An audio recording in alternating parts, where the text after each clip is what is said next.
Hello students, ಇವತ್ತು income and expenditure ಅಕೌಂಟನ್ನು ಮತ್ತು ಬ್ಯಾಲೆನ್ಸ್ ಶೀಟನ್ನು ಅಂಡರ್ ನಾನ್ ಪ್ರಾಫಿಟ್ ಆರ್ಗನೈಸೇಷನ್ ಯಾವ ರೀತಿ ಪ್ರಿಪೇರ್ ಮಾಡಬೇಕು ಅನ್ನೋದನ್ನು ಹೇಳ್ಕೊಡ್ತಾ ಇದ್ದೀನಿ. ಇಲ್ಲಿ ನಿಮಗೆ ಒಂದು ಕ್ರಿಕೆಟ್ ಕ್ಲಬ್ನ ರೆಸಿಟ್ ಆ್ಯಂಡ್ ಪೇಮೆಂಟ್ ಅಕೌಂಟನ್ನು ಕೊಟ್ಟಿದ್ದಾರೆ ಮತ್ತು ಕೆಲವು ಅಡ್ಜಸ್ಟ್ಮೆಂಟನ್ನು ಕೊಟ್ಟಿದ್ದಾರೆ. ರೆಸಿಟ್ ಆ್ಯಂಡ್ ಪೇಮೆಂಟ್ ಅಕೌಂಟನ್ನು ನೋಡೋದಕ್ಕಿಂತ ಮುಂಚಿತವಾಗಿ ನಾವು ಅಡ್ಜಸ್ಟ್ಮೆಂಟನ್ನು ಅರ್ಥ ಮಾಡ್ಕೋಬೇಕು. ಸೊ ಅಡ್ಜಸ್ಟ್ಮೆಂಟಲ್ಲಿ ಏನು ಹೇಳಿರ್ತಾರೆ ಅದನ್ನು ಮೊದಲು ಡಿವೈಡ್ ಮಾಡಿಕೊಂಡು ಅದಾದ ನಂತರ ಏನು ಮಾಡಬೇಕಾಗುತ್ತೆ, ರೆಸಿಟ್ ಆ್ಯಂಡ್ ಪೇಮೆಂಟ್ ಅಕೌಂಟನ್ನು ಡಿವೈಡ್ ಮಾಡ್ತಾ ಬರಬೇಕಾಗುತ್ತೆ.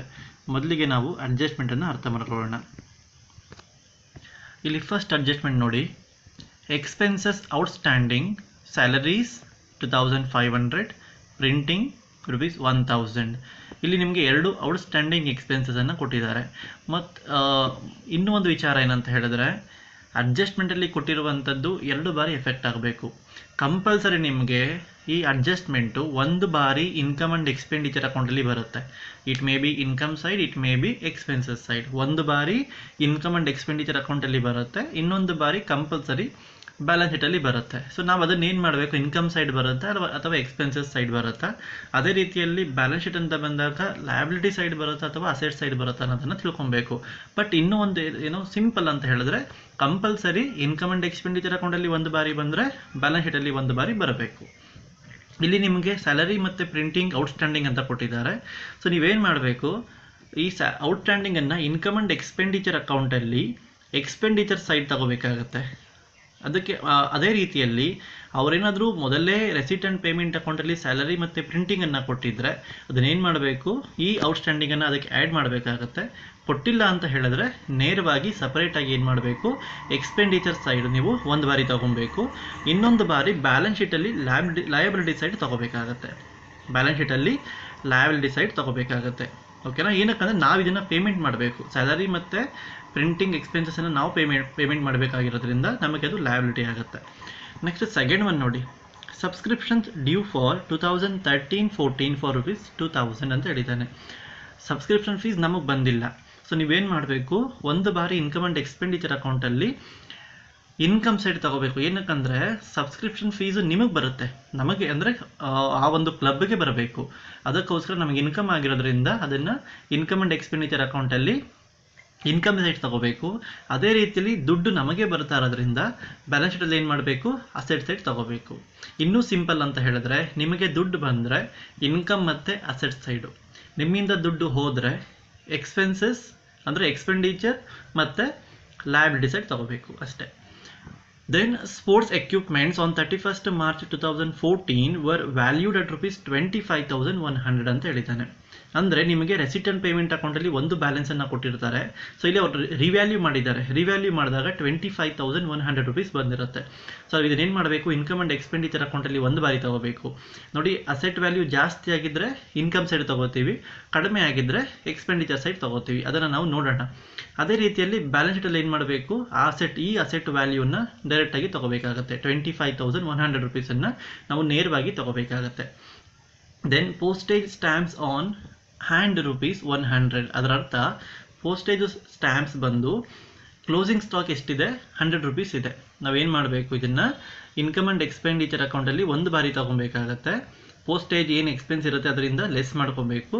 ಅದೇ ರೀತಿಯಲ್ಲಿ ನಾವೇನು ಮಾಡಬೇಕು, ಬ್ಯಾಲೆನ್ಸ್ ಶೀಟಲ್ಲಿ ಒಂದು ಬಾರಿ ತೊಗೋಬೇಕಾಗತ್ತೆ, ಅಸೆಟ್ ಸೈಡ್ ತೊಗೋಬೇಕಾಗತ್ತೆ. ಮತ್ತು ಇಲ್ಲಿ ನಾವು ಏನು ಇನ್ಕಮ್ ಆ್ಯಂಡ್ ಎಕ್ಸ್ಪೆಂಡಿಚರ್ ಅಕೌಂಟಿಗೆ ಲೆಸ್ ಮಾಡ್ತಿದ್ದೀವಿ ಅಂತ ಹೇಳಿದ್ರೆ, ಇದು ಬಂದು ಪೋಸ್ಟೇಜ್ ನಮಗೆ ಎಕ್ಸ್ಪೆನ್ಸಸ್ಸು. ಬಟ್ ಇಲ್ಲೇನಾಗಿದೆ, ಅಮೌಂಟ್ ಏನೋ ಒಂದು ಪರ್ಟಿಕ್ಯುಲರ್ ಅಮೌಂಟ್ ಸ್ಪೆಂಡ್ ಮಾಡಿರ್ತೀವಿ, ಬಟ್ ಅದರಲ್ಲೂ ಕೂಡ ನಮಗೆ ₹100 ಉಳ್ಕೊಂಡಿದೆ. ಅದಕ್ಕೋಸ್ಕರ ಆ ಎಕ್ಸ್ಪೆನ್ಸಿಂದ ನಮಗೆ ದುಡ್ಡು ಉಳಿದಿರೋದ್ರಿಂದ ಲೆಸ್ ಮಾಡ್ಕೊತಾ ಇದ್ದೀವಿ. ಅರ್ಥ ಆಗ್ತಿದೆಯಾ? ಅಂದರೆ ಎಕ್ಸಾಂಪಲ್ ₹200 ನಾವು ಅದನ್ನು ಪರ್ಟಿಕ್ಯುಲರಾಗಿ ಎತ್ತಿಟ್ಟಿದ್ವಿ ಪೋಸ್ಟೇಜಿಗೆ ಅಂತ, ಬಟ್ ಖರ್ಚಾಗಿರೋದು ಎಷ್ಟು, ₹100 ಮಾತ್ರ. ಎಕ್ಸಾಂಪಲ್ ಹೇಳ್ತಾ ಇರೋದು, ₹100 ಮಾತ್ರ ಖರ್ಚಾಗಿದೆ. ಅದಕ್ಕೋಸ್ಕರ ಏನು ಮಾಡ್ತೀವಿ, ಇನ್ನೂ ₹100 ಉಳಿದಿರೋದ್ರಿಂದ ಅದನ್ನು ವಾಪಸ್ ನಮಗೆ ಅಂದರೆ ಆ ಒಂದು ಕ್ಲಬ್ಗೆ ವಾಪಸ್ ಕೊಡ್ತಾ ಇದ್ದೀವಿ ಅಂತ ಅರ್ಥ ಅಷ್ಟೇ. Then entrance fees and life membership fees are to be capitalised. Clear ಆಗಿ ಹೇಳಿದ್ದಾನೆ. ಎಂಟ್ರೆನ್ಸ್ ಫೀಸನ್ನು ಮತ್ತು ಲೈಫ್ ಮೆಂಬರ್ಶಿಪ್ ಫೀಸನ್ನು ಏನು ಮಾಡಬೇಕು, ಕ್ಯಾಪಿಟಲೈಸ್ ಮಾಡಬೇಕು. ಅಂದರೆ ನೇರವಾಗಿ ನಾವೇನು ಮಾಡಬೇಕು, ಬ್ಯಾಲೆನ್ಸ್ ಶೀಟಲ್ಲಿ ತಗೋಬೇಕು ಅಂತ ಅರ್ಥ. ಕ್ಯಾಪಿಟಲೈಸ್ಡ್ ಅಂತ ಕೊಟ್ಟರೆ ನೇರವಾಗಿ ಬ್ಯಾಲೆನ್ಸ್ ಶೀಟಲ್ಲಿ ತಗೋಬೇಕಾಗತ್ತೆ. ಈ ಕ್ಯಾಪಿಟಲೈಸ್ಡ್ ಕೊಟ್ಟಿಲ್ಲ ಅಂತ ಹೇಳಿದ್ರೆ ಇನ್ಕಮ್ ಆ್ಯಂಡ್ ಎಕ್ಸ್ಪೆಂಡಿಚರ್ ಅಕೌಂಟಲ್ಲಿ ತಗೋಬೇಕಾಗತ್ತೆ. ಇಲ್ಲಿ ಎಂಟ್ರೆನ್ಸ್ ಫೀಸ್ ಮತ್ತು ಲೈಫ್ ಮೆಂಬರ್ಶಿಪ್ ಫೀಸನ್ನು ಕ್ಯಾಪಿಟಲೈಸ್ ಮಾಡಿ ಅಂತ ಹೇಳ್ತಾ ಇದ್ದಾರೆ. ಅದಕ್ಕೋಸ್ಕರ ನೇರವಾಗಿ ಏನು ಮಾಡ್ತೀವಿ, ಬ್ಯಾಲೆನ್ಸ್ ಶೀಟಲ್ಲಿ ತಗೊತೀವಿ. ಮತ್ತು ನಾನು ಇಲ್ಲಿ ಯಾವ ಒಂದು ಪರ್ಟಿಕ್ಯುಲರ್ ಐಟಮ್ಸ್ಗೆ ಅಡ್ಜಸ್ಟ್ಮೆಂಟ್ ಇದೆ ಅವೆಲ್ಲದಕ್ಕೂ ಕೂಡ ನಾನು ಸ್ಟಾರ್ ಮಾರ್ಕ್ ಹಾಕಿದ್ದೀನಿ. ಅದರರ್ಥ ಆ ಒಂದು ಐಟಮ್ ಬಂದಾಗ ನೀವೇನು ಮಾಡಬೇಕು, ಅಡ್ಜಸ್ಟ್ಮೆಂಟನ್ನು ರೆಫರ್ ಮಾಡಬೇಕಾಗತ್ತೆ. ಓಕೆನಾ. ಸೊ ಅಡ್ಜಸ್ಟ್ಮೆಂಟ್ ಡಿವೈಡ್ ಮಾಡಿ ಆದಮೇಲೆ ಇವಾಗ ನಾವು ರೆಸಿಟ್ ಆ್ಯಂಡ್ ಪೇಮೆಂಟ್ ಅಕೌಂಟನ್ನು ಡಿವೈಡ್ ಮಾಡ್ತಾ ಬರೋಣ. ಮೊದಲು ರೆಸಿಟ್ ಅಕೌಂಟನ್ನು ನೋಡೋಣ. ರೆಸಿಟ್ ಸೈಡ್ ಏನಿರುತ್ತೆ ಅದನ್ನು ನೋಡೋಣ. ಡೊನೇಷನ್ ಕೊಟ್ಟಿದ್ದಾನೆ. ಡೊನೇಷನ್ ಯಾವಾಗಲೂ ಕೂಡ ನೇರವಾಗಿ ಬ್ಯಾಲೆನ್ಸ್ ಶೀಟಲ್ಲಿ ತೊಗೊಬೇಕಾಗತ್ತೆ. ಎಲ್ಲಿ ತೊಗೋಬೇಕು, ಲಯಬಿಲಿಟಿ ಸೈಡ್ ತೊಗೋಬೇಕಾಗತ್ತೆ. ಅದೇ ರೀತಿಯಲ್ಲಿ ಟೂರ್ನಮೆಂಟ್ ಫಂಡ್ ಅಂತ ಕೊಟ್ಟಿದ್ದಾನೆ. ಈ ಟೂರ್ನಮೆಂಟ್ ಫಂಡು ನೇರವಾಗಿ ನಾವೇನು ಮಾಡಬೇಕು, ನಮಗೆ ಫಂಡ್ ಬಂದಿರೋದು, ಸೊ ಆ ಫಂಡ್ ನಾವೇನು ಮಾಡಬೇಕಾಗತ್ತೆ, ಅಂದರೆ ನಮಗೆ ಲಯಬಿಲಿಟಿ, ಅದು ನಮ್ಮ ದುಡ್ಡಲ್ಲ, ಅದನ್ನು ನಾವು ವಾಪಸ್ ಕೊಡಬೇಕು ಒಂದಲ್ಲ ಒಂದು ದಿನ. ಅದಕ್ಕೋಸ್ಕರ ಏನು ಮಾಡ್ತೀವಿ, ಲಯಬಿಲಿಟಿ ಸೈಡ್ ತೊಗೊತೀವಿ. ದೆನ್ ಲೈಫ್ ಮೆಂಬರ್ಶಿಪ್ ಫೀಸ್ ಕ್ಲಿಯರಾಗಿ ಹೇಳಿದ್ದಾನೆ ಅಡ್ಜಸ್ಟ್ಮೆಂಟಲ್ಲಿ ಕ್ಯಾಪಿಟಲೈಸ್ ಮಾಡಿ ಅಂತ. ಸೊ ಅದನ್ನ ಏನು ಮಾಡ್ತೀವಿ ನಾವು, ಲಯಬಿಲಿಟಿ ಸೈಡ್ ತೊಗೊತೀವಿ. ದೆನ್ ಎಂಟ್ರೆನ್ಸ್ ಫೀಸ್, ಸೊ ಅದನ್ನು ಕೂಡ ನಾವೇನು ಮಾಡಬೇಕು, ನೇರವಾಗಿ ಹೇಳಿರೋದ್ರಿಂದ ಕ್ಯಾಪಿಟಲೈಸ್ ಮಾಡಿ ಅಂತ ಲಯಬಿಲಿಟಿ ಸೈಡ್ ತೊಗೋಬೇಕು. ಎಲ್ಲಿ, under capital. Then fees from function ಅಂತ ಹೇಳಿದ್ದಾನೆ. ನಾವೇನೋ ಫಂಕ್ಷನ್ ಕಂಡಕ್ಟ್ ಮಾಡಿದ್ದೀವಿ, ಅವರು ಈ ಕ್ರಿಕೆಟ್ ಕ್ಲಬ್ನವರು ಒಂದು ಫಂಕ್ಷನ್ ಕಂಡಕ್ಟ್ ಮಾಡಿದ್ದಾರೆ, ಅದರಿಂದ ಫೀಸ್ ಬಂದಿದೆ. ಸೊ ಅದು ಬಂದು ಇನ್ಕಮ್ ಆ್ಯಂಡ್ ಎಕ್ಸ್ಪೆಂಡಿಚರ್ ಅಕೌಂಟ್. ದುಡ್ಡು ಬಂದಿರೋದ್ರಿಂದ ನೀವೆಲ್ಲಿ ತೊಗೋತೀವಿ, ಅದನ್ನು ಇನ್ಕಮ್ ಸೈಡ್ ತೊಗೋತೀವಿ. ಮತ್ತು ಕೊನೆಯದಾಗಿ ನಿಮಗೆ ಬಂದಿರೋದು ಸಬ್ಸ್ಕ್ರಿಪ್ಷನ್ ಫೀಸ್ ಬಂದು. ಸೊ ಇದಕ್ಕೆ ಅಡ್ಜಸ್ಟ್ಮೆಂಟ್ ಇದೆ. ಅಡ್ಜಸ್ಟ್ಮೆಂಟ್ ಏನಂತ ಹೇಳಿದ್ರೆ ನಾವಿಲ್ಲಿ ಆಲ್ರೆಡಿ ಡಿಸ್ಕಸ್ ಮಾಡಿದ್ದೀವಿ. ಸಬ್ಸ್ಕ್ರಿಪ್ಷನ್ ಡ್ಯೂ ಅಂತ ಹೇಳಿ 2000 ರೂಪೀಸ್. ಸೊ ಅದನ್ನು ಏನು ಮಾಡಬೇಕು, ದುಡ್ಡು ಬಂದಿಲ್ಲ, ಔಟ್ಸ್ಟ್ಯಾಂಡಿಂಗ್ ಅಂತ ಇದೆ, ದುಡ್ಡು ಬರುತ್ತೆ. ಸೊ ಅದನ್ನು ಆ್ಯಡ್ ಮಾಡ್ಕೊಬೇಕು. 10,000 ರೂಪೀಸ್ನ ಏನು ಮಾಡ್ತೀರಾ, ಇನ್ಕಮ್ ಸೈಡ್ ತೊಗೋತೀರಾ. ಏನಕ್ಕಂದರೆ ನಿಮಗೆ ದುಡ್ಡು ಬಂದಿದೆ, ಆಯಿತಾ. ಇವಾಗ ನಾವು ಪೇಮೆಂಟ್ಸನ್ನು ಡಿವೈಡ್ ಮಾಡ್ತಾ ಹೋಗೋಣ. ನಾವು ದುಡ್ಡು ಪೇ ಮಾಡಿರೋದು ಫಸ್ಟ್ ಬಂದು tournament expenses. So tournament expenses ಏನು ಮಾಡ್ತೀವಿ, ನಿಮಗೆ ಇಲ್ಲಿ ರೆಸಿಟ್ ಸೈಡ್ ಏನು ಮಾಡಿದ್ದಾನೆ, ಟೂರ್ನಮೆಂಟ್ ಫಂಡ್ ಅಂತ ಕೊಟ್ಟಿದ್ದಾನೆ. ಸೊ ಇಲ್ಲಿ ಟೂರ್ನಮೆಂಟ್ ಎಕ್ಸ್ಪೆನ್ಸಸ್ ಅಂತ ಕೊಟ್ಟಿದ್ದಾನೆ. ಟೂರ್ನಮೆಂಟ್ಗೆ ಫಂಡ್ ಬಂದಿರೋದು 22,000, ನಾವು ಎಕ್ಸ್ಪೆನ್ಸಸ್ ಸ್ಪೆಂಡ್ ಮಾಡಿರೋದು 10,300 ರೂಪೀಸ್. ಅದಕ್ಕೋಸ್ಕರ ಏನು ಮಾಡ್ತೀವಿ, ಈ 10,300 ರೂಪೀಸನ್ನು ಈ ಟೂರ್ನಮೆಂಟ್ ಫಂಡಿಂದ ಲೆಸ್ ಮಾಡ್ಕೊಬೇಕು. ಸೊ ಈ ಒಂದು ಪರ್ಪಸ್ಸಿಗೆ ನಾವು ಏನು ಮಾಡಿದ್ದೀವಿ, ಎಕ್ಸ್ಪೆನ್ಸಸ್ಸನ್ನು ಸ್ಪೆಂಡ್ ಮಾಡಿದ್ದೀವಿ. ಆದ ಕಾರಣ ಏನು ಮಾಡಬೇಕು, ಈ ಟೂರ್ನಮೆಂಟ್ ಫಂಡಿಂದ ಲೆಸ್ ಮಾಡಬೇಕಾಗತ್ತೆ ನೇರವಾಗಿ ಬ್ಯಾಲೆನ್ಸ್ ಶೀಟಲ್ಲಿ. ಮತ್ತು ಇನ್ನೂ ಒಂದು ಏನಂತ ಹೇಳಿದ್ರೆ, ರೆಸಿಟ್ ಆ್ಯಂಡ್ ಪೇಮೆಂಟ್ ಅಕೌಂಟಲ್ಲಿ ಇರುವಂಥ ಐಟಮ್ಸು ಯಾವುದಾದ್ರೂ ಒಂದು ಅಕೌಂಟಲ್ಲಿ, ಅಂದರೆ ಇನ್ಕಮ್ ಆ್ಯಂಡ್ ಎಕ್ಸ್ಪೆಂಡಿಚರ್ ಅಕೌಂಟಲ್ಲಿ ಅಥವಾ ಬ್ಯಾಲೆನ್ಸ್ ಶೀಟಲ್ಲಿ ಯಾವುದಾದ್ರೂ ಒಂದರಲ್ಲಿ ಮಾತ್ರ ಬರುತ್ತೆ. ಅರ್ಥ ಆಗ್ತಿದೆಯಾ. ಅಡ್ಜಸ್ಟ್ಮೆಂಟ್ ಮಾತ್ರ 2 ಬಾರಿ ಬರಬೇಕು. ರೆಸಿಟ್ ಆ್ಯಂಡ್ ಪೇಮೆಂಟ್ ಅಕೌಂಟಲ್ಲಿ ಇರುವಂಥದ್ದು ಇನ್ಕಮ್ ಆ್ಯಂಡ್ ಎಕ್ಸ್ಪೆಂಡಿಚರ್ ಅಕೌಂಟಲ್ಲಿ ಅಥವಾ ಬ್ಯಾಲೆನ್ಸ್ ಶೀಟಲ್ಲಿ 1 ಬಾರಿ ಮಾತ್ರ ಬರುತ್ತೆ. ದೆನ್ ಫರ್ನಿಚರ್ ಅಸೆಟ್ ಆಗಿರೋದ್ರಿಂದ ನೇರವಾಗಿ ಬ್ಯಾಲೆನ್ಸ್ ಶೀಟಲ್ಲಿ ತಗೋಬೇಕು, asset side. Then the sports equipments ಇದೆ. ಸೊ ಬ್ಯಾಲೆನ್ಸ್ ಶೀಟಲ್ಲಿ ನೇರವಾಗಿ ತಗೋತೀವಿ. ಒಂದು ಅಡ್ಜಸ್ಟ್ಮೆಂಟ್ ಇದೆ, ಆಲ್ರೆಡಿ ಡಿಸ್ಕಸ್ ಮಾಡಿದ್ದೀವಿ. ಸೊ ಇದನ್ನು ಬರೀಬೇಕಾದ್ರೆ ಆ ಅಡ್ಜಸ್ಟ್ಮೆಂಟನ್ನು ಕನ್ಸಿಡರ್ ಮಾಡ್ಕೊಬೇಕು. ದೆನ್ ಹಾನರೇರಿಯಮ್ ಇದೆ ನಮಗೆ. ಸೊ ಅದು ಇನ್ಕಮ್ ಆ್ಯಂಡ್ ಎಕ್ಸ್ಪೆಂಡಿಚರ್ ಅಕೌಂಟಲ್ಲಿ ನೇರವಾಗಿ ತೊಗೊತೀವಿ, ಪೇಮೆಂಟ್ ಆಗಿರೋದ್ರಿಂದ expenses side. Then other expenses ಇದೆ 6,000 ರೂಪೀಸ್. ಇದನ್ನು ಕೂಡ ಎಕ್ಸ್ಪೆನ್ಸ್ ಆಗಿರೋದ್ರಿಂದ ಇನ್ಕಮ್ ಆ್ಯಂಡ್ ಎಕ್ಸ್ಪೆಂಡಿಚರ್ ಅಕೌಂಟಲ್ಲಿ ತಗೋಬೇಕು. ಮತ್ತು ಪ್ರಿಂಟಿಂಗ್ ಎಕ್ಸ್ಪೆನ್ಸಸ್ ಇದೆ. ಪ್ರಿಂಟಿಂಗ್ ಎಕ್ಸ್ಪೆನ್ಸಸ್ನ ನೇರವಾಗಿ ಏನು ಮಾಡ್ತೀರಾ ನೀವು, ಇನ್ಕಮ್ ಆ್ಯಂಡ್ ಎಕ್ಸ್ಪೆಂಡಿಚರ್ ಅಕೌಂಟಲ್ಲಿ ತಗೋತೀರಾ, ಎಕ್ಸ್ಪೆಂಡಿಚರ್ ಸೈಡ್. ಅದೇ ರೀತಿಯಲ್ಲಿ ರೆಂಟ್, ಸ್ಯಾಲರೀಸ್, ಪೋಸ್ಟೇಜ್ ಇದೆ. ಈ ಮೂರನ್ನು ಕೂಡ ನಾವೇನು ಮಾಡಬೇಕು, ನೇರವಾಗಿ ಇನ್ಕಮ್ ಆ್ಯಂಡ್ ಎಕ್ಸ್ಪೆಂಡಿಚರ್ ಅಕೌಂಟಲ್ಲಿ ಎಕ್ಸ್ಪೆನ್ಸಸ್ ಸೈಡ್ ತಗೋಬೇಕಾಗುತ್ತೆ. Then by fixed deposit in bank, ನಾವು ಫಿಕ್ಸ್ ಡೆಪಾಸಿಟ್ ಮಾಡಿದ್ದೀವಿ. ಸೊ ನಮಗೆ ಇದು ಅಸೆಟ್ಟು, ಅರ್ಥ ಆಗ್ತಿದೆ. ಇದನ್ನೇನು ಮಾಡಬೇಕು, ಬ್ಯಾಲೆನ್ಸ್ ಶೀಟಲ್ಲಿ ತಗೋಬೇಕಾಗುತ್ತೆ. ದೆನ್ ಕ್ಯಾಶ್ ಬ್ಯಾಲೆನ್ಸ್ ಇದೆ, ನಮ್ಮ ಕ್ಯಾಶ್ ಬ್ಯಾಲೆನ್ಸು. ಸೊ 4,770, ಇದನ್ನು ಕೂಡ ನಾವು ಬ್ಯಾಲೆನ್ಸ್ ಶೀಟಲ್ಲಿ ತಗೋಬೇಕು. ಸೊ ಇವಾಗ ಯಾವ ರೀತಿ ಇನ್ಕಮ್ ಆ್ಯಂಡ್ ಎಕ್ಸ್ಪೆಂಡಿಚರ್ ಅಕೌಂಟನ್ನು ಪ್ರಿಪೇರ್ ಮಾಡಬೇಕು ಅದನ್ನು ನೋಡ್ತಾ ಹೋಗೋಣ. ನೋಡಿ, Mangalore cricket club income and expenditure account for the year ending 31st March 2014. ಇದು ಅಕೌಂಟ್ ಆಗಿರೋದ್ರಿಂದ ಡೆಬಿಟ್ ಮತ್ತು ಕ್ರೆಡಿಟ್ ಬರೀಬೇಕು. ಮೊದಲಿಗೆ ನಾವೇನು ಮಾಡ್ತೀವಿ, ಎಕ್ಸ್ಪೆಂಡಿಚರ್ ಏನೆಲ್ಲ ಎಕ್ಸ್ಪೆಂಡಿಚರ್ ಇದೆ ಅದನ್ನು ಬರಿತಾ ಹೋಗೋಣ. ಸೊ ಇಲ್ಲಿ ಫಸ್ಟ್ ಒನ್ ನೋಡಿ, ಹಾನರೇರಿಯಮ್ ಇದೆ, ಇನ್ಕಮ್ ಆ್ಯಂಡ್ ಎಕ್ಸ್ಪೆಂಡಿಚರ್ ಅಕೌಂಟಿಗೆ ಬರೀಬೇಕು 14,000 ರೂಪೀಸ್, ಯಾವುದೇ ಅಡ್ಜಸ್ಟ್ಮೆಂಟ್ ಇಲ್ಲ. ದೆನ್ ಅದರ್ ಎಕ್ಸ್ಪೆನ್ಸಸ್, ಇದಕ್ಕೂ ಕೂಡ ಯಾವುದೇ ಅಡ್ಜಸ್ಟ್ಮೆಂಟ್ ಇಲ್ಲ, ನೇರವಾಗಿ 6,000 ರೂಪೀಸ್ ಬರೀತೀವಿ. ಇದಾದ ಮೇಲೆ ನಮಗೆ ಪ್ರಿಂಟಿಂಗ್ ಇದೆ ನೋಡಿ, ಪ್ರಿಂಟಿಂಗ್ ಎಕ್ಸ್ಪೆನ್ಸಸ್ 1200 ರೂಪೀಸ್ ಇದೆ. ಸೊ ಪ್ರಿಂಟಿಂಗಿಗೆ ಒಂದು ಅಡ್ಜಸ್ಟ್ಮೆಂಟ್ ಇದೆ, ಇಲ್ಲಿ ಸ್ಟಾರ್ ಮಾರ್ಕ್ ಹಾಕಿದ್ದೀನಿ, ಒಂದು ಅಡ್ಜಸ್ಟ್ಮೆಂಟ್ ಇದೆ ಅಂತ ಅರ್ಥ. ಸೊ ಪ್ರಿಂಟಿಂಗ್ ಇನ್ನರ್ ಕಾಲಮಲ್ಲಿ 1200 ರೂಪೀಸ್ ಬರ್ಕೊತೀವಿ ಈ ಅಮೌಂಟನ್ನು. ಮತ್ತು ಏನು ಅಡ್ಜಸ್ಟ್ಮೆಂಟ್ ಇದೆ ಅಂತ ನೋಡೋಣ. ಇಲ್ಲಿ ನೋಡಿ, ಎಕ್ಸ್ಪೆನ್ಸಸ್ ಔಟ್ಸ್ಟ್ಯಾಂಡಿಂಗಲ್ಲಿ ಪ್ರಿಂಟಿಂಗ್ 1000 ಅಂತ ಕೊಟ್ಟಿದ್ದಾನೆ. ಸೊ ಔಟ್ಸ್ಟ್ಯಾಂಡಿಂಗ್ ಏನು ಮಾಡ್ಕೊಬೇಕು, ಆ್ಯಡ್ ಮಾಡ್ಕೊಬೇಕು. ಸೊ 2200 ರೂಪೀಸ್ ಟೋಟಲ್ ಆಗುತ್ತೆ. ಅದಾದ ಮೇಲೆ ರೆಂಟ್ ನೋಡಿ, ರೆಂಟ್ 2500 ಇದೆ, ಯಾವುದೇ ಅಡ್ಜಸ್ಟ್ಮೆಂಟ್ ಇಲ್ಲ. ಸೊ ನೇರವಾಗಿ ಬರಿತೀವಿ 2500 ರೂಪೀಸ್. ದೆನ್ ಸ್ಯಾಲರೀಸ್ ನೋಡಿ, ಸ್ಯಾಲರೀಸ್ಗೆ ಯಾವ್ದಾದ್ರು ಅಡ್ಜಸ್ಟ್ಮೆಂಟ್ ಇದೆಯಾ? ಅಡ್ಜಸ್ಟ್ಮೆಂಟ್ ಇದೆ, 7000 ರೂಪೀಸ್ ಇದೆ. ಮತ್ತು ಒಂದು ಅಡ್ಜಸ್ಟ್ಮೆಂಟ್ ಇದೆ. ಏನು ಅಡ್ಜಸ್ಟ್ಮೆಂಟ್ ಅಂತ ಹೇಳಿದ್ರೆ ಔಟ್ಸ್ಟ್ಯಾಂಡಿಂಗ್ ಸ್ಯಾಲರೀಸ್ 2500 ರೂಪೀಸ್ ಇದೆ. ಸೊ ಅದನ್ನು ಕೂಡ ಆ್ಯಡ್ ಮಾಡಬೇಕು. 7000 ಪ್ಲಸ್ 2500 9500 ರೂಪೀಸ್ ಆಗುತ್ತೆ. ಅದಾದ ಮೇಲೆ ಪೋಸ್ಟೇಜ್ ಇದೆ. ಪೋಸ್ಟೇಜಿಗೆ ಕೂಡ ಏನಿದೆ, ಒಂದು ಅಡ್ಜಸ್ಟ್ಮೆಂಟ್ ಇದೆ. ಸೊ ಅದನ್ನು ಇನ್ನರ್ ಕಾಲಮಲ್ಲಿ ಬರಿತೀವಿ 330 ರೂಪೀಸ್. ಏನು ಅಡ್ಜಸ್ಟ್ಮೆಂಟ್ ಅಂತ ಹೇಳಿದ್ರೆ ಕ್ಲೋಸಿಂಗ್ ಸ್ಟಾಕ್ ಇದೆ. ಪೋಸ್ಟೇಜ್ ಸ್ಟ್ಯಾಂಪ್ಸ್ ಆನ್ ಆ್ಯಂಡ್ ಅಂತ ಕೊಟ್ಟಿದ್ದಾನೆ. ಇದರ ಅರ್ಥ ಏನಂತ ಹೇಳಿದ್ರೆ ಕ್ಲೋಸಿಂಗ್ ಸ್ಟಾಕ್ ಅಂತ ಅರ್ಥ. ನಾವು ಆ್ಯಕ್ಚುಲಾಗಿ ಅಲಾಟ್ ಮಾಡಿದ್ದು 330 ರೂಪೀಸ್, ಬಟ್ ನಮಗೆ ಈ 330ಯಲ್ಲಿ 230 ರೂಪೀಸ್ ಮಾತ್ರ ಸ್ಪೆಂಡ್ ಮಾಡಿದ್ದೀವಿ. ಇನ್ನೂ 100 ರೂಪಾಯಿ ಹಾಗೆ ಇದೆ. ಅದಕ್ಕೋಸ್ಕರ ಏನು ಮಾಡ್ತೀವಿ, ಎಕ್ಸ್ಪೆನ್ಸಸ್ಸಿಂದ ಉಳಿದಿರೋ ಅಮೌಂಟ್ನ ಲೆಸ್ ಮಾಡ್ಕೊತಾ ಇದ್ದೀವಿ. ಅರ್ಥ ಆಗ್ತಿದೆಯಾ? ಸೊ ಲೆಸ್ ಮಾಡಿದಾಗ 230 ರೂಪೀಸ್ ಬರುತ್ತೆ. ಇಲ್ಲಿಗೆ ಎಲ್ಲ ಪೇಮೆಂಟ್ನ ಬರೆದು ಆಯಿತು. ಇವಾಗ ರೆಸಿಟ್ನ ಬರೆಯೋಣ. ಅಂದರೆ ರೆಸಿಟ್ ಸೈಡ್ ನೋಡಿ, ಯಾವ್ದು ಇನ್ಕಮ್ ಬಂದಿರುತ್ತೆ ಅದನ್ನು ಬರಿತಾ ಹೋಗೋಣ. ಇಲ್ಲಿ ನೋಡಿ, ಡಿವೈಡ್ ಮಾಡಿರೋ ಪ್ರಕಾರ ನಮಗೆ ಫೀಸ್ ಫ್ರಮ್ ಫಂಕ್ಷನ್ ಬರಿಬೇಕು. ಸೊ 24,000 ಅದನ್ನು ಟ್ರಾನ್ಸ್ಫರ್ ಮಾಡ್ತೀವಿ ಬೈ ಫೀಸ್ ಫ್ರಮ್ ಫಂಕ್ಷನ್ 24,000. ಇದಾದ ಮೇಲೆ ಸಬ್ಸ್ಕ್ರಿಪ್ಷನ್ ಇದೆ ನೋಡಿ ಅಲ್ವಾ, 10,000 ರೂಪೀಸ್, ಅದನ್ನು ಬರಿತೀವಿ. Subscription 10,000 rupees. ಮತ್ತು ಇದಕ್ಕೆ ಏನು ಅಡ್ಜಸ್ಟ್ಮೆಂಟ್ ಇದೆ, ಇಲ್ಲಿ ಸ್ಟಾರ್ ಮಾರ್ಕ್ ಹಾಕಿದ್ದೀನಿ, ಅಡ್ಜಸ್ಟ್ಮೆಂಟ್ ಇದೆ. ಏನಂತ ಹೇಳಿದ್ರೆ ಸಬ್ಸ್ಕ್ರಿಪ್ಷನ್ ಡ್ಯೂ ಇದೆ, ಅಂದರೆ ನಮಗೆ ದುಡ್ಡು ಬರಬೇಕು 2000 ರೂಪೀಸ್. ಸೊ ದುಡ್ಡು ಬರುತ್ತೆ ಔಟ್ಸ್ಟ್ಯಾಂಡಿಂಗ್ ಅಂತ ಹೇಳಿ 2000 ರೂಪೀಸ್ ಆ್ಯಡ್ ಮಾಡ್ತೀವಿ, 12,000 ರೂಪೀಸ್ ಆಗುತ್ತೆ.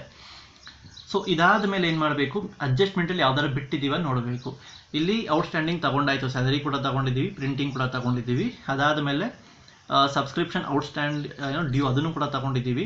ಮತ್ತು sports equipments on 31st March 2014 var valued at ₹25,100 ಅಂತ ಹೇಳಿದ್ದಾನೆ.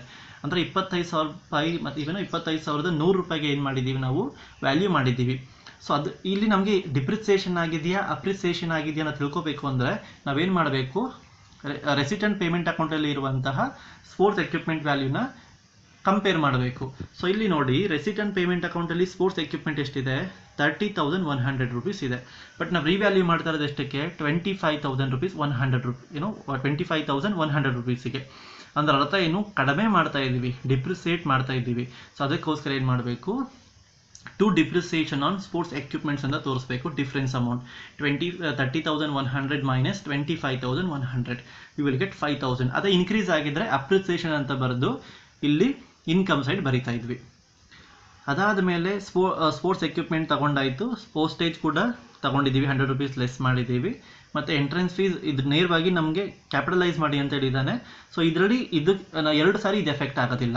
ನೇರವಾಗಿ ನಾವು ಕ್ಯಾಪಿಟಲೈಸ್ ಮಾಡಬೇಕಂದ್ರೆ ಅಮೌಂಟನ್ನು ತಗೊಂಡೋಗಿ ಬ್ಯಾಲೆನ್ಸ್ ಶೀಟಲ್ಲಿ ಬರಿಬೇಕಾಗತ್ತೆ ಅಷ್ಟೇ. ಸೊ ಇವಾಗ ನಾವು ಇನ್ಕಮ್ ಆ್ಯಂಡ್ ಎಕ್ಸ್ಪೆಂಡಿಚರ್ ಅಕೌಂಟ್ನ ಟೋಟಲ್ ಮಾಡಿ ಬ್ಯಾಲೆನ್ಸನ್ನು ಕಂಪೇರ್ ಮಾಡಬೇಕು, ಯಾವ ಸೈಡ್ ಜಾಸ್ತಿ ಇದೆ ಅಂತ ಹೇಳಿ. ಸೊ ಇಲ್ಲಿ ಈ ಪ್ರಾಬ್ಲಮ್ನ ಪ್ರಕಾರ ಡೆಬಿಟ್ ಸೈಡ್ ಜಾಸ್ತಿ ಇದೆ, 39,430. ಎರಡೂ ಸೈಡ್ ಬರ್ಕೊತೀವಿ. 39,430 ಮೈನಸ್ 24,000 ಮೈನಸ್ 12,000 ಮಾಡ್ತೀವಿ, ನಮಗೆ 3,430 ಬರುತ್ತೆ. ನಮಗೆ ಇಲ್ಲಿ ಕ್ರೆಡಿಟ್ ಸೈಡ್ ಬ್ಯಾಲೆನ್ಸ್ ಬರ್ತಾ ಇರೋದ್ರಿಂದ by excess of expenditure over income, ಅಂದರೆ ಎಕ್ಸ್ಪೆಂಡಿಚರ್ ಜಾಸ್ತಿ ಇದೆ, ಇನ್ಕಮ್ ಕಡಿಮೆ ಇದೆ ಅಂತ ಅರ್ಥ. That means deficit. ಓಕೆನಾ? ಸಪೋಸ್ ಕ್ರೆಡಿಟ್ ಸೈಡ್ ಜಾಸ್ತಿ ಇದ್ದು ಡೆಬಿಟ್ ಸೈಡ್ ಕಡಿಮೆ ಇದ್ದಿದ್ರೆ ಏನು ಮಾಡ್ತಿದ್ದೀವಿ, by excess of income over expenditure ಅಂತ ಇಲ್ಲಿ ಬ್ಯಾಲೆನ್ಸ್ ಇನ್ ಫಿಗರ್ ಬರಿತಾ ಇದ್ವಿ. ಓಕೆನಾ? To excess of income over expenditure ಅಂತ ಇಲ್ಲಿ ಬ್ಯಾಲೆನ್ಸ್ ಇನ್ ಫಿಗರ್ ಬರ್ತಾ ಇರೋದ್ರಿಂದ by excess of expenditure over income, ಅಂದರೆ ಎಕ್ಸ್ಪೆಂಡಿಚರ್ ಜಾಸ್ತಿ ಇದೆ, ಇನ್ಕಮ್ ಕಡಿಮೆ ಇದೆ ಅಂತ ಅರ್ಥ. ಸೊ ಇವಾಗ ನಾವು ಲಾಸ್ಟ್ ಸ್ಟೆಪ್ ಏನಂತ ಹೇಳಿದ್ರೆ preparation of balance sheet as on 31st March 2014. First ನಾವು ಲಯಬಿಲಿಟೀಸ್ ಬರಿತಾ ಹೋಗೋಣ. ಇಲ್ಲಿ adjustment first one outstanding expenses ಇಲ್ಲಿದೆ ಅಲ್ವಾ, ಫಸ್ಟ್ ಅಡ್ಜಸ್ಟ್ಮೆಂಟ್ ಔಟ್ಸ್ಟ್ಯಾಂಡಿಂಗ್ ಎಕ್ಸ್ಪೆನ್ಸಸ್ ಅದನ್ನು ಬರಿತೀವಿ. 2,500 1,000 3,500 ರೂಪೀಸ್. ಅದಾದ ಮೇಲೆ ನಾವು ಈ ರೆಸಿಟ್ ಆ್ಯಂಡ್ ಪೇಮೆಂಟ್ ಅಕೌಂಟ್ ನೋಡ್ತಾ ಬರೋಣ. ಓಕೆನಾ? ಸೊ ಡೊನೇಷನ್ ಬಂದು ಕ್ಯಾಪಿಟಲ್ ಫಂಡಲ್ಲಿ ಬರುತ್ತೆ. ಟೂರ್ನಮೆಂಟ್ ಫಂಡ್ ಬಂದು ಸಪ್ರೇಟಾಗಿ ಬರೀಬೇಕು, it not belongs to the capital fund. So tournament fund 22,000 ಇದೆ, 22,000 ಇನ್ನರ್ ಕಾಲಮಲ್ಲಿ ಬರೀತೀವಿ. ಮತ್ತು ಟೂರ್ನಮೆಂಟ್ ಎಕ್ಸ್ಪೆನ್ಸಸ್ 10,300 ರೂಪೀಸ್ ಇದೆ, ಅದನ್ನು ಲೆಸ್ ಮಾಡ್ಕೊಬೇಕು, 11,700 ರೂಪೀಸ್ ಆಗುತ್ತೆ. ನೆಕ್ಸ್ಟ್ ನಾವು ಕ್ಯಾಪಿಟಲ್ ಫಂಡ್ ಬರೀತೀವಿ. ಕ್ಯಾಪಿಟಲ್ ಫಂಡಲ್ಲಿ ಫಸ್ಟ್ ಡೊನೇಷನ್ ಎಷ್ಟು ಬಂದಿದೆ ನಮಗೆ 60,000 ಬಂದಿದೆ. ಸೊ 60,000 ಬರೀಬೇಕು. ದೆನ್ ಲೈಫ್ ಮೆಂಬರ್ಶಿಪ್ ಫೀಸ್ ಅವ್ರಿಗೆ ನೇರವಾಗಿ ಹೇಳಿದ್ದಾರೆ ಕ್ಯಾಪಿಟಲೈಸ್ ಮಾಡಿ ಅಂತ, ಅದನ್ನು ಕ್ಯಾಪಿಟಲ್ ಫಂಡ್ ಕೆಳಗಡೆ ಬರೀಬೇಕು, 5,000 rupees. Then entrance fees 1,000 rupees. ಅದಾದ ಮೇಲೆ ನಮಗೊಂದು ಅಡ್ಜಸ್ಟ್ಮೆಂಟ್ ಇದೆ. ಏನು ಅಡ್ಜಸ್ಟ್ಮೆಂಟ್ ಅನ್ನೋದಕ್ಕಿಂತ ಇಲ್ಲಿ ಬ್ಯಾಲೆನ್ಸ್ ಇನ್ ಫಿಗರ್ ಇದೆ, ಏನು excess of expenditure over income ಅಂತ ಹೇಳಿ 3,430. ಅದನ್ನೇನು ಮಾಡ್ತೀರಾ, ಲೆಸ್ ಮಾಡಬೇಕು. ಇಲ್ಲಿ ನಮಗೆ ಎಕ್ಸ್ಪೆಂಡಿಚರ್ ಜಾಸ್ತಿ ಇರೋದ್ರಿಂದ ಲೆಸ್ ಮಾಡ್ತೀವಿ, ಅದೇ ಇನ್ಕಮ್ ಜಾಸ್ತಿ ಇದ್ದು ಎಕ್ಸ್ಪೆಂಡಿಚರ್ ಕಡಿಮೆ ಇದ್ದಿದ್ರೆ ಆ್ಯಡ್ ಮಾಡ್ತಾ ಇದ್ವಿ. 3,430 ಲೆಸ್ ಮಾಡ್ತೀವಿ, 62,570 ರೂಪೀಸ್ ಬರುತ್ತೆ. ಅದೇ ರೀತಿ ಬ್ಯಾಲೆನ್ಸ್ ಶೀಟ್ ಅಂತ ಬಂದಾಗ ಫಸ್ಟು ಕ್ಯಾಶ್ ಬ್ಯಾಲೆನ್ಸ್ನ ಬರೀಬೇಕು. ಇಲ್ಲಿ ಕ್ಯಾಶ್ ಬ್ಯಾಲೆನ್ಸ್ ಕೊಟ್ಟಿದ್ದಾನೆ ರೆಸಿಟ್ ಆ್ಯಂಡ್ ಪೇಮೆಂಟ್ ಅಕೌಂಟಲ್ಲಿ 4,770. ಆ 4,770 ಟ್ರಾನ್ಸ್ಫರ್ ಮಾಡ್ತೀವಿ. ಅದಾದಮೇಲೆ ಫರ್ನಿಚರ್ ಕೊಟ್ಟಿದ್ದಾನೆ ನೋಡಿ, ಫರ್ನಿಚರ್ 15,800, ಯಾವುದೇ ಅಡ್ಜಸ್ಟ್ಮೆಂಟ್ ಇಲ್ಲ, ಸೊ ನೇರವಾಗಿ ಬರಿತೀವಿ. ಅದಾದಮೇಲೆ ಸ್ಪೋರ್ಟ್ಸ್ ಎಕ್ವಿಪ್ಮೆಂಟ್ಸ್ 30,100 ರೂಪೀಸ್ ಇಲ್ಲಿರೋದು, ಮತ್ತು ಡೆಪ್ರಿಸಿಯೇಷನ್ ಆಗಿದೆಯಲ್ಲ 5,000 ರೂಪೀಸ್, ಅದನ್ನು ಲೆಸ್ ಮಾಡಬೇಕು, 25,100 ರೂಪೀಸನ್ನು ಬರಿಬೇಕಿಲ್ಲಿ. ದೆನ್ ಫಿಕ್ಸ್ಡ್ ಡೆಪಾಸಿಟ್ಸ್ ನೋಡಿ, ಇಲ್ಲಿ ಫಿಕ್ಸ್ಡ್ ಡೆಪಾಸಿಟ್ ಮಾಡಿದ್ದೀವಿ 30,000 ರೂಪೀಸ್. ಸೊ ಆ 30,000 ರೂಪೀಸನ್ನು ಟ್ರಾನ್ಸ್ಫರ್ ಮಾಡಬೇಕು. ಇಲ್ಲಿ ಆರ್ಡರಾಗಿ ಬರೀಬೇಕಂತ ಏನಿಲ್ಲ, ಓಕೆನಾ, ಯಾವುದೇ ನಿಮಗೆ ಆ ರೀತಿ ನಿರ್ದಿಷ್ಟವಾಗಿ ಹೇಳಿಲ್ಲ. ಸೊ ನೀವು ಫಸ್ಟು ಕ್ಯಾಶ್ ಬ್ಯಾಲೆನ್ಸ್ನ ಬರೋದು, ಅದ್ರ ಕೆಳಗಡೆ ನೀವು ಡೆಪಾಸಿಟ್ನೂ ಕೂಡ ಬರಿಬೋದು, ಅದರಲ್ಲಿ ಏನೂ ಸಮಸ್ಯೆ ಇಲ್ಲ. So fixed deposit 30,000 ಬರ್ಕೊತೀವಿ. ಅದಾದ ಮೇಲೆ ಕ್ಲೋಸಿಂಗ್ ಸ್ಟಾಕ್ ಆಫ್ ಪೋಸ್ಟೇಜ್, ಇಲ್ಲೇನು ಅಡ್ಜಸ್ಟ್ಮೆಂಟ್ ಕೊಟ್ಟಿದ್ದಾನೆ, 2 ಸಾರಿ ಎಫೆಕ್ಟ್ ಆಗಬೇಕಲ್ವ. ಒಂದು ಸಾರಿ ಇನ್ಕಮ್ ಆ್ಯಂಡ್ ಎಕ್ಸ್ಪೆಂಡಿಚರ್ ಅಕೌಂಟಲ್ಲಿ ತೊಗೊಂಡಿದ್ದೀವಿ, ಇನ್ನೊಂದು ಬಾರಿ ಬ್ಯಾಲೆನ್ಸ್ ಶೀಟಲ್ಲಿ ತೊಗೋಬೇಕು, ಅಸೆಟ್ ಸೈಡ್ ಇದು.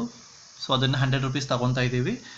ದೆನ್ ಔಟ್ಸ್ಟ್ಯಾಂಡಿಂಗ್ ಸಬ್ಸ್ಕ್ರಿಪ್ಷನ್ ನೋಡಿ 2,000 ರೂಪೀಸ್ ಇದೆಯಲ್ವಾ, ಅದನ್ನು ಬ್ಯಾಲೆನ್ಸ್ ಶೀಟ್ ಅಸೆಟ್ ಸೈಡ್ ತೊಗೋಬೇಕು ಅಂತ ಆಲ್ರೆಡಿ ಬರೆದಿದ್ದೀವಿ. So 2,000 rupees ತೊಗೊತೀವಿ.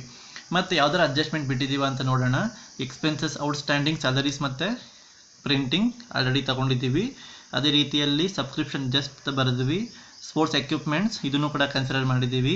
Postage closing stock ಅದನ್ನು ಕೂಡ ಕನ್ಸಿಡರ್ ಮಾಡಿದ್ದೀವಿ. ಮತ್ತು ಎಂಟ್ರೆನ್ಸ್ ಫೀಸ್ ಮತ್ತು ಲೈಫ್ ಮೆಂಬರ್ಶಿಪ್ ಫೀಸ್ ಕ್ಯಾಪಿಟಲೈಸ್ ಮಾಡಬೇಕು ಅಂತ ಹೇಳಿದ್ದಾರೆ, ಕ್ಯಾಪಿಟಲೈಸ್ ಮಾಡಿ ಆಲ್ರೆಡಿ ಇಲ್ಲಿ ಬರೆದಿದ್ದೀವಿ.